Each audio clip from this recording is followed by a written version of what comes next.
Welcome back.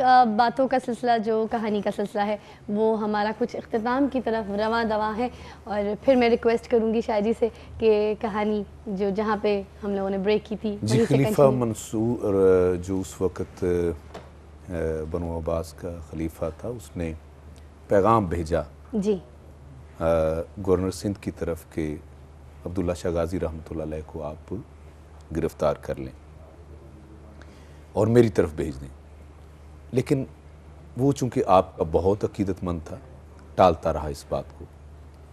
بالآخر اس کے مزاج سے خلیفہ منصور نے اس کو معزول کر دیا جی, اور اس کے بعد ایک نیا خلیفہ عمر بن ہشام اس کو بھیجا. لیکن وہ بھی آپ کا اندر سے عقیدت مند تھا, جی آپ کو اس نے گرفتار نہیں کیا.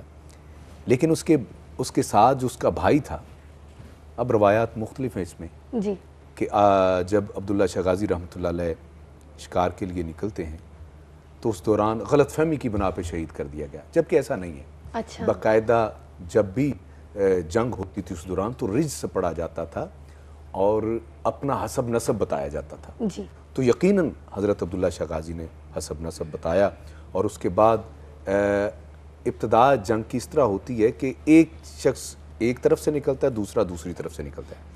تو ادھر سے سرکار عبداللہ شاہ غازی رحمۃ اللہ علیہ. میں تھوڑا سا ایک سوال کلیئر کروں گی مائنڈ کا, یہ بھی تو ہو سکتا ہے انہوں نے گھات لگا کے شہید کیا گیا ہو, مارا گیا ہو, اچانک سے حملہ کر دیا ہو, مار دیا گیا ہو. اچھا, یہ کہیں نہیں ملتا ایسے. میں کلیئر کرنا چاہ رہی ہوں جی, ایسا یعنی مختلف تاریخیں ہیں نا, مختلف دیکھیں ایک بات کو کئی تاریخی سے میں بتا رہا ہوں. اچھا, لیکن زیادہ جو معتبر تاریخ ہے وہ یہی ہے. اچھا, اس میں جو زیادہ تر جو تاریخ بتا رہی ہے وہ یہی ہے کہ آپ نے رجز پڑھا, پھر ایک طرف سے وہاں سے یعنی بھیجا گیا جو پہلوان, آپ اس طرف سے نکلے. اچھا, تو آپ نے اسے تحقیق کیا کیونکہ علی کے بیٹے تھے, اور پھر جو ہے وہ دوسرا نکلا. کہتے ہیں تاریخ کہتی ہے کہ 7 لوگوں کو اسی طرح فنار کیا, اور اس کے بعد جو ہے سرکار عبداللہ شاہ غازی کے اوپر پھر ایک بلوا یعنی ایک مل کے انہوں نے حملہ کر دیا, حملہ کیا, اور اس دوران جو ہے وہ آپ کی شہادت ہو جاتی ہے.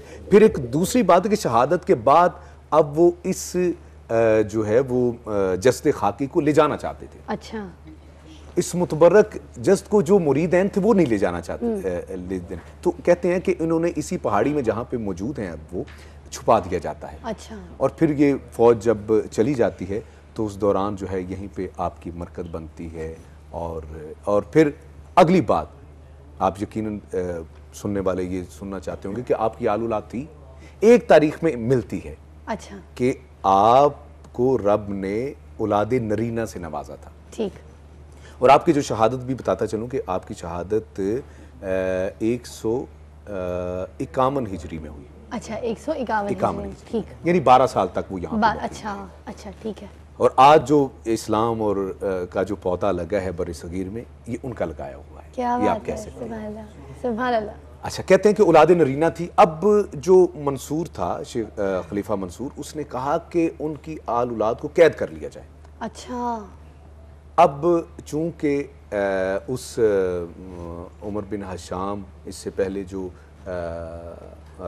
گورنر تھے وہ بھی حضرت عمر تھے, انہوں نے جو ہے وہ ایک راجہ کے ہاں ان کو چھپا رکھا تھا. لیکن چونکہ مجبوری تھی عمر بن ہشام کی, انہوں نے ان کو احتراماً جو ہے بڑے احترام سے بلایا اپنے دربار میں, یعنی لے کے آئے, اور ایک فوجی دستے کے ساتھ واپس مدینہ المنورہ جو ہے وہ بھیج دیا گیا. اچھا, اور آپ کے فرزند بھی اور آپ کی والدہ کو بھی, دونوں کو جو ہے وہاں بھیج دیا گیا. اور تاریخ یہ کہتی ہے کہ آپ نے بہت لمبی عمر پائی اور وہی کام کیا جو باپ دادا کرتے آئے, رب کی توحید کا اقرار لوگوں سے کرواتے رہے, اور جو بھی آتے زیارات کے لیے اس حق اور سچ کی بات کو واضح کرتے لوگوں کے اوپر کہ ہم اہل بیت کیا ہیں, اور ہمارے ساتھ